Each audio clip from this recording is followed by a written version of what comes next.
Hello and welcome to episode 28 of Big Boss Battles, Big Boss Babble. I am here this week with Dan. Hello. And Toby. Hello. George is not joining us this week. His excuse is he's playing Ni no Kuni 2. Which is a good excuse. No, it's not. It is. It's not. I've got tons of games I could be playing right now, but I come to the podcast because it's important. This is fair, but none of those games are Ni no Kuni 2, are they? So No, none of those games are weird Japanese stuff, no. Massive brush there, but okay. Yeah. I suppose so. Yes. But anyway, so this week's podcast, we're going to pull the flip on what we did last week. Last week we talked about movies based on video games. This week we're going to be talking about video games based on movies. Whether that be a particular movie, a game as part of the franchise, and we're also going to be including TV shows and things like that as well. Why not? So, the first one I would like to bring up, and it's one of... Because obviously... When you talk about movie tie-ins, a lot of the people think of the 80s where there was 8.5 million of them coming out every month, and they were absolute tripe, made in 2 months to get out for the release of the movie, and crap like that. But in more recent times, I think there's been a few very, very good games, and one of my particular favourites is the Ghostbusters game that came out in 2006, I think. I've heard nothing but good things. That was Gears of War. That was Ghostbusters of War, wasn't it? It was an over-the-shoulder third-person shooter, basically. Yeah. But I mean, the thing about it is obviously it starred the voices and likenesses of the original 4 Ghostbusters, and quite a few other people in it. The Janine was in it. The guy who played Templeton Peck was in it. So quite a few of the original cast reprised their roles for it in voice and likeness, and the entire story and script for the game was written by Aykroyd and Ramis. So it's pretty much the closest true Ghostbusters sequel that we got, basically. I'm not going to on the new one. Sorry, I swore that. I'll beat that. Yeah, I do apologise.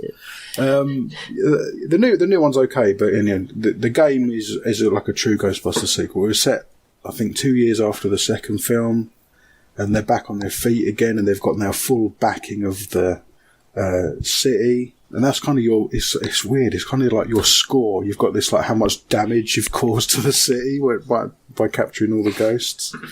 but it's really good, and they got around the sort of the weapons thing, as it were, by Egon's new thing. So you've got your normal blast where you can you shoot a ghost and you take down his energy, and once it's down to a certain point you throw out a trap and you wrangle him in with you're sort of yanking them from side to side trying to get them into their thing.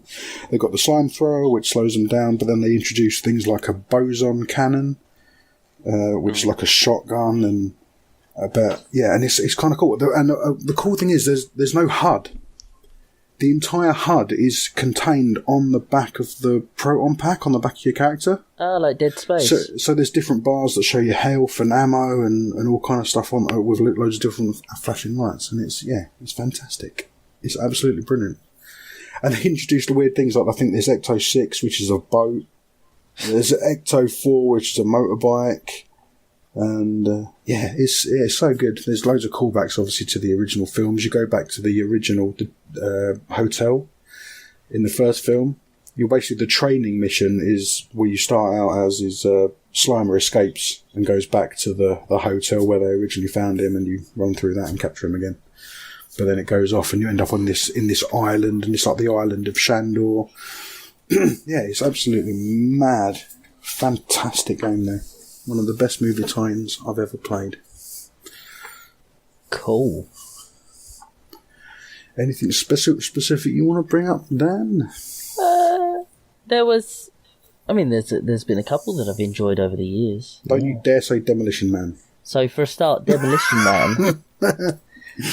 Demolition Man was actually outstanding, and I'm so sorry that you got frustrated with it and didn't find that joy. Well, I've obviously just got... My reflexes are dead. As I proved the other day, so I just can't handle old games anymore. Fine, but it's just a brilliant side-on shooter. It's really good fun. Grenades, guns, bang, bang, bang, zip lines, climbing up ladders, jumping down ladders. It's there. It was just good.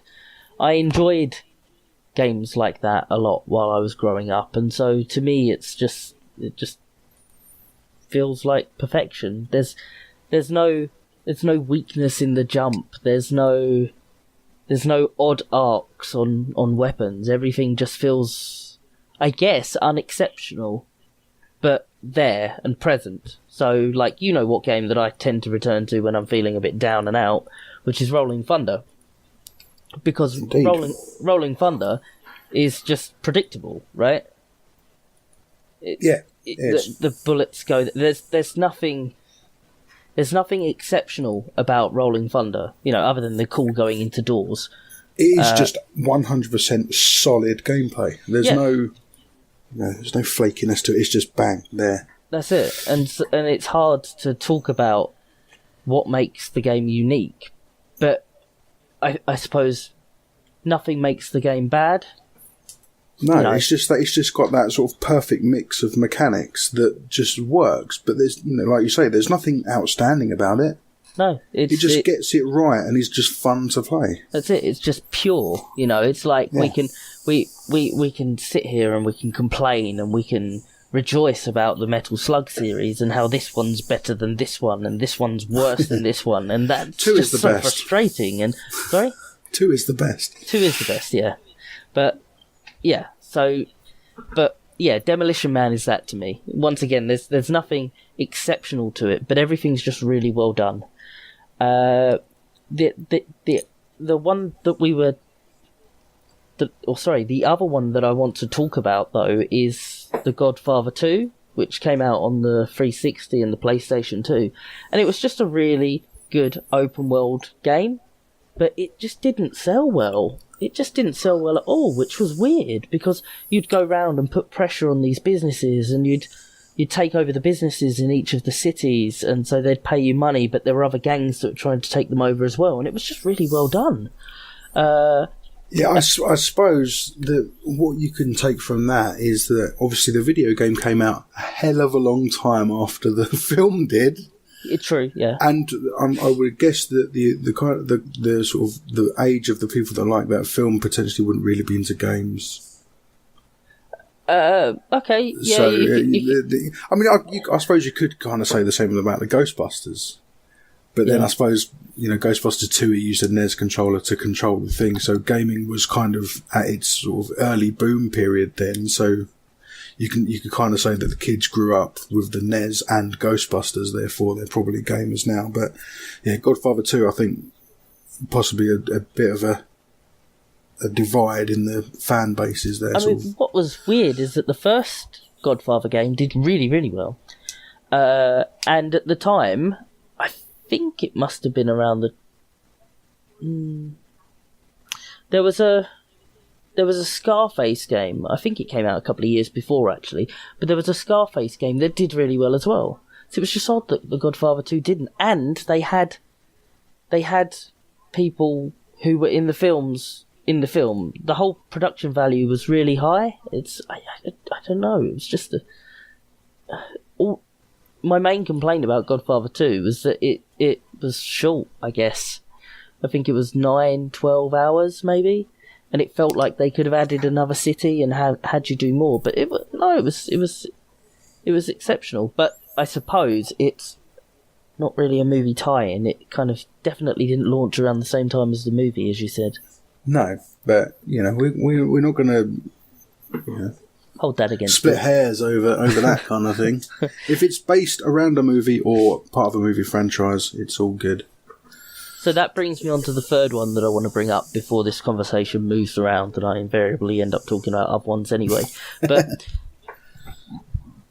in 2004, I did have to look that up, admittedly, EA released The Lord of the Rings: The Third Age. Now, they'd been releasing they'd been releasing Lord of the Rings games to match the movies coming out, which had all been doing really well.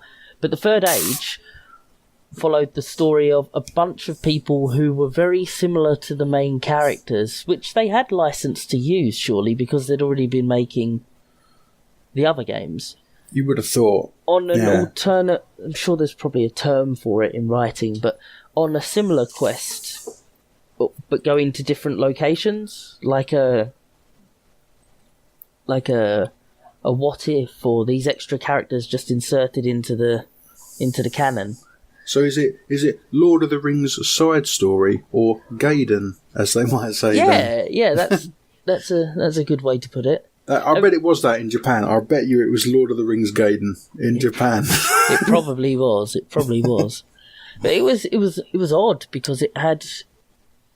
I know you wouldn't enjoy it, but it had a turn-based combat system, whereas the other games were obviously these just action, run along the screen and bash things and they die. Essentially like the Lego games. Well, Lego games are all that really seem to remain of that genre now. But yeah, it had RPG elements to it.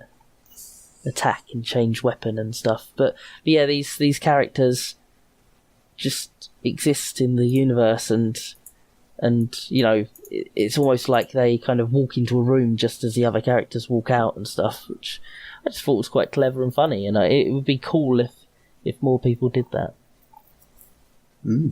So, Toby, obviously you would have missed out on most of the crazily, ridiculously odd ones from the 80s and the early Thankfully. 90s, but Probably for the best. Have you got any movie tie-in sort of games that you've enjoyed? Well, I just learnt a few minutes ago there is a Pacific Rim fighting game that I totally missed out on in 2016. Really? Yes, it's like a choose your characters and fight them, that style. It looks like you're going to have an issue with that, though. Yeah, it was delisted. Yeah. So that's gone. Was it like Real Steel? The Real Steel tie-in that they did? Where it was just, you had the robots that fought each other. I think the problem with the Real Steel tie-in was that there were loads of microtransactions in it, because it was back when people weren't really chastising people for that. Yeah, it looks like you can choose your kaiju and your Jaeger, and looks kind of neat. Yeah, well, of course, there's the Scott Pilgrim video game. Of Rest course. in peace. Yeah. Speaking of delisted, that's gone forever now, isn't it? Yes. Yeah, that was excellent, that game, that was. That was a good one, yeah. I've heard so many good things about it. Is there really no version of it available? Nope. Is it just completely gone? It's gone. Aside from... can you even emulate that generation of consoles? Oh, yeah. I mean, you can get hold of it if you've got, say, a JTAG'd Xbox and things. It's still out there, but on the greyer side of legality, shall we say. But yeah, there's no legal way of getting it anymore. Oh. Down to licenses, again. Like it always is. Yeah. Well, there's always the Lego games. They're always pretty good, and there's about 500 of them now. You raise a good point, because obviously even the earlier ones, while they weren't released at a similar time to the Star Wars movies that they were based off of, they were very similar to the plot. And obviously later on, there were games being launched at the same time as the movies. Very similar. Like the Avengers game came out very close to the film. And the Jurassic Park, they did a Jurassic Park one, didn't they? Yep, Jurassic World Lego came out very similar times to the film as well. Yep. So there was a whole bunch. That's a very good point. Yeah. But then I don't know. Is that going a bit too... I believe there are 67. 67? What, Lego games? Yes, although that is... That's not just the new start, the Traveller's Tales ones, though, surely. Yeah, that is all of them, so it'd be a bit less, but it's got Racers and Ninjago and stuff. Lego Avengers, That is for PlayStation 3, PlayStation 4, Wii U, Xbox. There are different, like the Switch, the DS ones, sorry, are really different, and computer ones. There's a whole bunch of them. The thing is, with the Lego ones, there's 2 levels to that, because can we count that? Because it's a film that has Lego sets, and then the game's based on basically the Lego sets and the film. But then obviously there is the Lego movie video game. So which that's then the direct one. That's the Lego movie game. That's a direct link, but the other ones are more tenuous going through Lego. But I'd probably say they count. Yeah, because they are good. But we'll have to bring up the obviously probably the most popular movie tie-in game that there's ever been. We've already talked about Demolition Man. I'm talking GoldenEye. Yeah, I had that open on my list, yeah. Yeah, and I know it's not spoken of much, but the Tomorrow Never Dies tie-in game was actually really good. Yeah, I can't remember if it was Tomorrow Never Dies. I'm trying to think, I think Time to Kill. Oh, that wasn't tied to a No, I remember. game. Agent Under Fire. Yes, was a good one. That was the co-op one as well, wasn't it? It was, and also it was one of 2 games that could be used to soft modern Xbox. No wonder it was so. No wonder it was so well memorized. It was. To be honest, that game goes for a lot of money just for that purpose. Just as an aside, if a game's ever found out to be able to modify a console in any way, the prices will skyrocket for that game. Like Lumines on the PSP. Yeah. On the PSP did that. Twilight Princess on the Wii did it. Oh yeah, with that weird knocking someone off the edge of the map thing, wasn't it? Was it Cubic Ninja on the 3DS was one that went mental. That was going for over £200 at one point. Just a question, what is this Demolition Man? Because I don't know what it looks like. What, on the Genesis? Yeah, what? You should just... What's this obsession with it? It's really good. Fair enough. You should download it and play it. It's just a really good side-on shooter. Just high quality, it's wholesome. It's filling. Yeah. Now, when I mentioned isometric areas, you didn't seem to remember them. Nope, I probably blanked them out. And I'm looking at the Wikipedia page now, and it says primarily a platform game, but with 2 overhead top-down shooter sections, which is what I was kind of talking about. I'm sure they were excellent as well, but not as good as the 2D stuff. I've probably blanked them out. It's fine, that happens. Possible. There was a 3DO version of it as well, apparently. Oh, blimey. Which is a completely different game, it seems. So we've got 9 light gun shooter levels, 4 one-on-one fighting levels, 2 first-person shooter levels, and 1 mission-based racing level. Blimey. So, I suppose, by an extension, are we talking about games that might not exist if it wasn't for the movie IP as well? Maybe.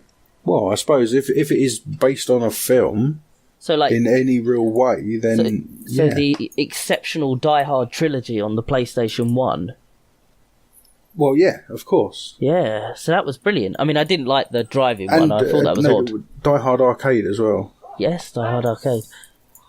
But yeah, that was great, wasn't it? That was a third-person shooter, driving and light gun, wasn't it? It was basically 3 different games, wasn't it? Yeah. The first one was quite fun once you got used to playing it. That was the third-person one. Yeah. Where you go up floor by floor as you clear each level. And then the second one, was the light gun one, and that was by far probably one of my favourite light gun games on that console. And I had Point Blank and other stuff on there, but Die Hard had to go on. That was so good. Yeah. See, because I thought you were going to go down this route, but I thought you were going to talk about Dynamite Cop.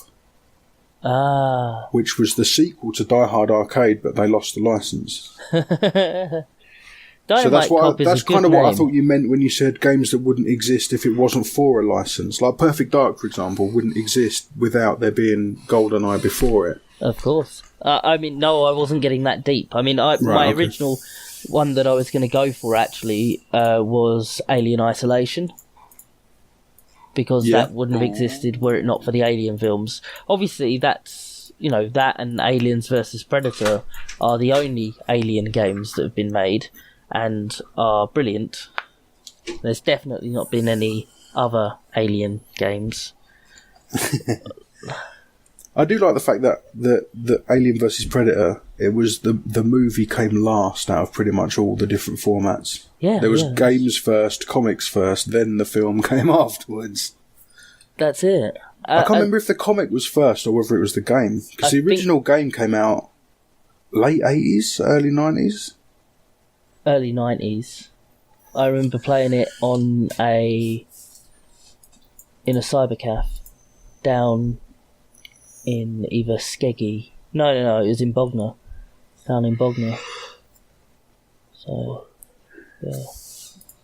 But no, I didn't know if the game came first. I know obviously it landed well before the movies. That's why I didn't mention it in this section, but yeah.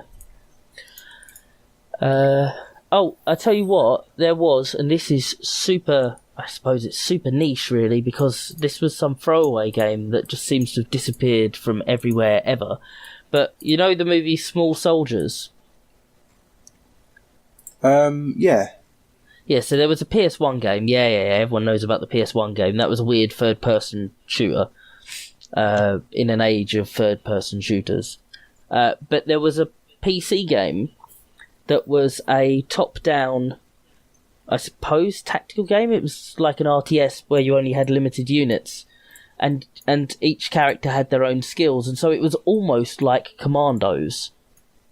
Right, okay. As a I suppose as a puzzle game. It was dangerously easy. It was probably just one of those little throwaway, you get it on a disc with cereal. But I just remember playing it over and over and really enjoying that game, wherever it is now.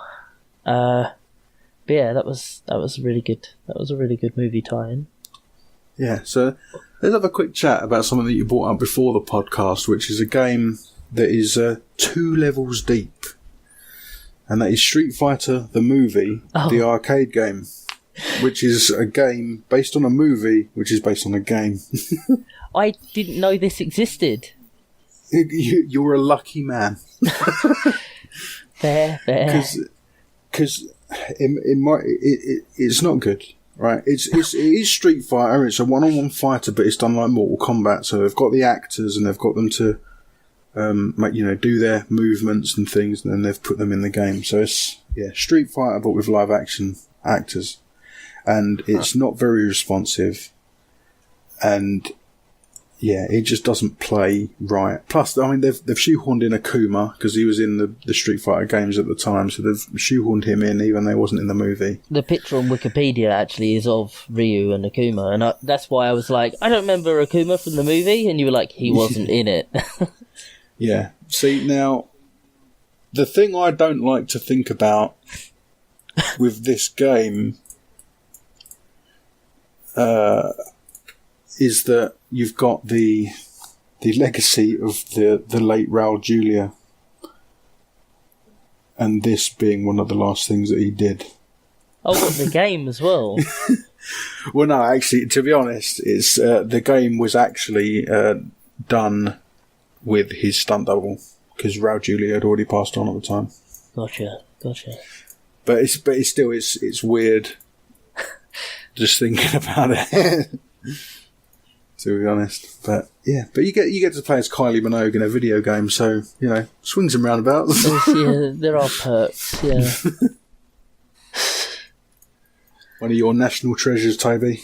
Mm-hmm. Yep. Hold her in very high esteem. And Donovan, legend. What? He was Buzz, so that he's a legend enough for being that. Did you not know that? No. He was Buzz, the host of that quiz game. Really? Yeah. I didn't know that. Well, there you go. I suppose they probably didn't put it on the back. I think it was there. Yeah? Because this was before he had his problems. Gotcha. But yeah, there. I was quite surprised when I found that out. Yeah, quite cool. Oh, are we also doing TV shows? Because I would like to mention that the Rugrats Search for Reptile game on the PlayStation 1 was absolutely perfect. It was complete chef kiss. It was so good. It was exceptional. It was fantastic. There was a third-person platform, wasn't it? Yeah, it was. Yeah. Loads of levels, all tied into, and all brilliant. Oh, absolutely fantastic. And I was far too old to be playing that, but whatever, who gives a damn? Also, The Matrix Online, but I'm not going to get on that because I talk about that every second or third week anyway. So yeah, you'll be on for hours. Oh, it was very good though. Did either of you play Mad Max? I haven't yet. No, I've played it. It's a pretty darn good game. Yeah, especially is it basically just post-apocalyptic GTA? A little bit of Sort of Just like Cause in there, isn't there? Yeah, a little bit of a racing sim as well. Cool. Should probably mention the Spider-Man games, right? Well, they're the only one worth mentioning, which was Spider-Man 2. There we go. Cool. I'm glad we mentioned it. Let's mention a few of the terrible ones. No, I've still got some good ones to go through. All right, we'll stick with good ones then. Okay, just for now. I'm nearly done. The Indiana Jones point-and-click adventure game. Oh, the LucasArts one. From LucasArts. Yeah, that was a good one. That was so good. I can't hear the Indiana Jones music without imagining it as the LucasArts version and imagining of it as the Amiga mod sound, kind of. This is it. I could have done with watching the movie before I played the game, though. There are some really obtuse and awkward bits where you have to solve a puzzle in a library, and it's something that if you've seen the film, you're like, oh, obviously it's something to do with the floor, and the lights, and the this, and that, and it opens. But yeah, so I could have done with, having seen that first, but whatever. It's cool. It's cool. I let it off. It was such a good game. Yeah. It was also a really good Blade game. I think it was Blade 2 on the PS2. That was just, once again, another third-person game, but you have a sword and guns and you're Wesley Snipes. So that was pretty cool. Because obviously Wesley Snipes, Demolition Man, he was the villain in, so it makes perfect sense that if he's in another game, good times. Yes. I suppose we can't go through this topic, though, without talking about the Disney games. That needs to be mentioned, although I don't think any of those had Wesley Snipes in. There is that. But I remember, was it Hercules? Hercules was genius.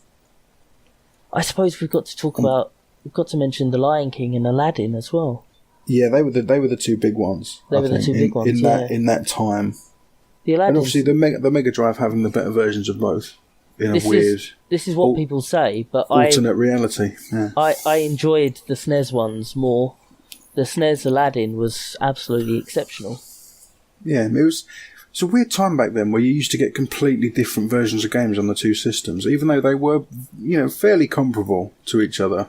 I think that was probably the last platform where you had that, though, wasn't it? Because, back in the kind of Commodore, etc. days, you actually fully did have these games that were, completely different. Like, one would get an isometric game and the other would get a not a first-person shooter, but yeah, they'd be completely different genres. They'd just be like, I don't know.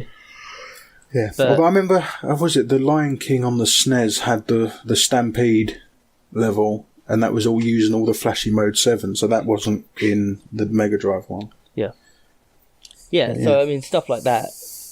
Yeah. Whereas now, you don't get that, but you do get full games that are exclusive. Obviously, that used to happen anyway, but you do get exclusive hour missions for games. That's a big Ubisoft thing, isn't it? So yeah, and exclusive characters in games as well. Yes, this is true. Yeah, that Soul Calibur mess where they were on the disc all along. Were they all on there though? Because obviously they had very specific ones then. Yeah, it was Yoda and Darth Vader. I think Vader was exclusive to PlayStation, and Yoda was exclusive to Xbox. Yeah, but are you saying that all three versions? Because obviously, when they had the Star Wars thing, Link was in the GameCube version. Yeah, I don't think Link was on the same disc because they sold the other two characters, didn't they?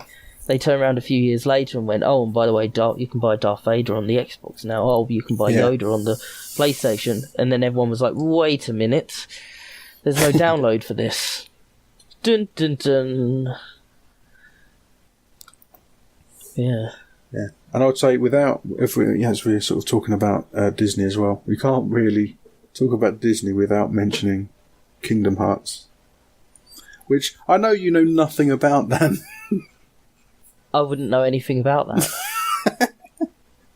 But you are correct. That fusion of Disney and Square Enix wouldn't have happened if the Disney movies hadn't have happened. So I suppose theoretically that's probably the best-selling video game movie tie-in in all of history. Yeah, possibly. If you combine them all together, because there is obviously there is about 15,000 different Kingdom Hearts games. There's 2, isn't there? Aren't they releasing number 3 soon? Numbered ones, yeah. Side stories, don't even go there. It gets confusing after about 5 layers deep. But yeah, you ever played Kingdom Hearts, Toby? Nope, not at all. Hey. We can be confused together. Talking to a bunch of cavemen. Last good one that I want to mention, I guess, because I'm going to glaze over and not mention Sweet Home, although that was exceptional, but I don't think anyone had ever seen the movie. Yeah, I don't even know what it is. No, exactly. You should look it up, though. It's really good. It's The Thing. Now, I know I keep saying that these games were just bog-standard third-person shooters, and I keep just saying that because that was such a prevalent thing on the PlayStation 1 and PlayStation 2 era, and they just kind of died out in PS3. All of these corridor shooters and stuff just died. Yeah. But The Thing was really good because it had this system where your colleagues could be infected. So you could make them take blood tests. They could get paranoid. They could get nervous. If you left one of them guarding in a room that was covered in blood, they'd start throwing up. If you left them near all of these horrible corpses, they'd commit suicide. And there was just these really cool ideas and in there. It didn't tie into the movie particularly well. It latched on to the end, and obviously being a third-person shooter,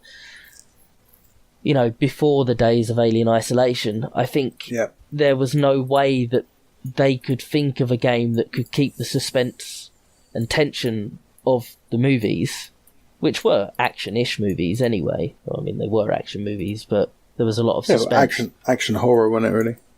That's it. But